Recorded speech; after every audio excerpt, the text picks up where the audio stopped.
The day Mateo failed in front of the entire valley, the sky burned brighter than ever. And not because of him. In the Valley of Embercrest, dragons were not measured by kindness. They were not measured by wisdom. They were measured by fire. The bigger the flame, the louder the applause. The hotter the fire, the stronger the dragon.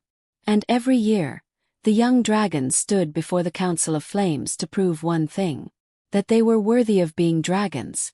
Mateo had dreaded this day since he was old enough to understand what fire meant. Because Mateo had a secret. He had never once breathed a real flame. When he was small, the elders had whispered proudly. His egg was warm even in winter. He will be extraordinary. But when he hatched, instead of a spark, a soft swirl of silver smoke drifted from his mouth. The elders exchanged glances. "It's early," they said. "It will come." Never did. The great trial. The valley gathered around the stone of ignition, a massive rock blackened by centuries of dragon fire. Young dragons lined up. First came Archon, tall, red-scaled, confident. He inhaled deeply and unleashed a roaring inferno that split the sky. The crowd erupted. Then came Lyra, elegant and precise. Her flame twisted into shapes, forming glowing rings in the air. More cheers. Then they called, "Mateo of the Northern Ridge." A hush fell over the crowd. Mateo stepped forward. He felt the weight of every stare. His mother gave him a hopeful nod. He inhaled. He imagined flames. He imagined heat. He imagined being normal. He pushed. And from his mouth came a gentle stream of shimmering silver mist. Sparkled like stardust. Beautiful. Useless. Silence. Then laughter. Is that perfume? Perhaps he should light candles instead. Mateo's chest tightened. The head elder stood. "Mateo," he said slowly, "you may return when you are ready." Ready. Mateo knew what that meant. You are not one of us. The secret he overheard. That night, Mateo wandered beyond the cliffs. He didn't want to see pity in his mother's eyes. As he passed near the council chamber, he heard voices. "We cannot allow weakness," one elder growled. "The valley is changing," another said. "The mountain tremors grow stronger. If he cannot produce fire, he cannot defend us."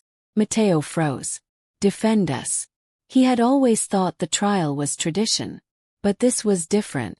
The valley wasn't just proud. It was afraid.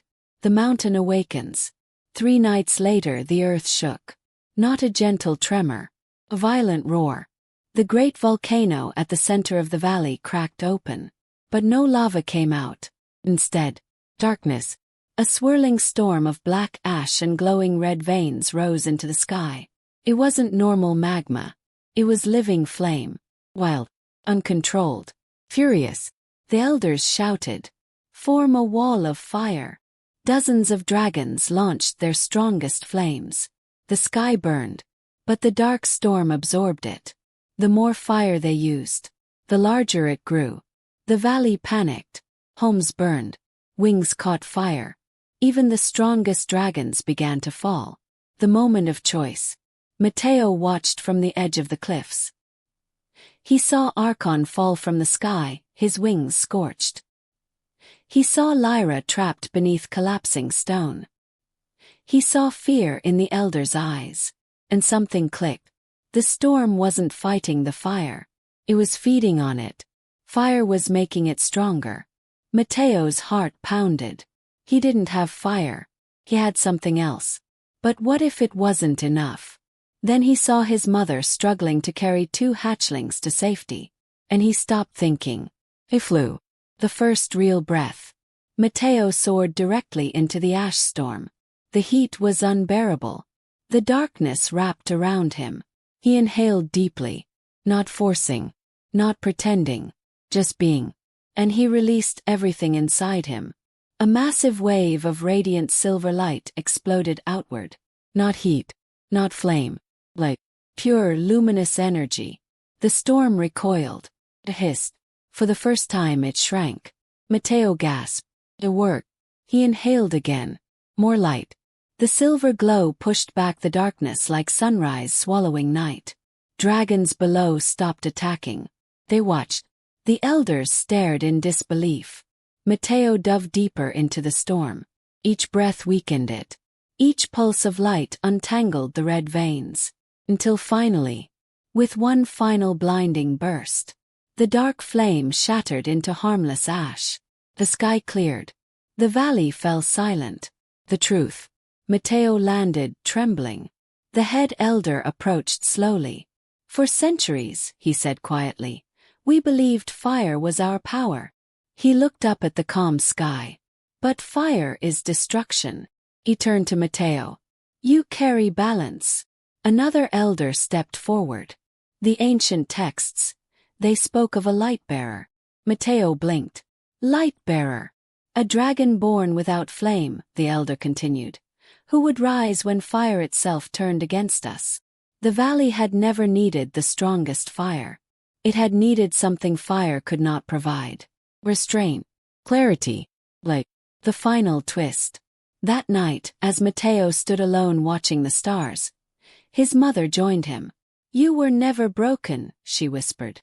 Mateo looked at his silver scales glowing softly in moonlight. I thought I was the weakest dragon. His mother smiled. Sometimes when everyone is born the same, the different one isn't weak. He's necessary.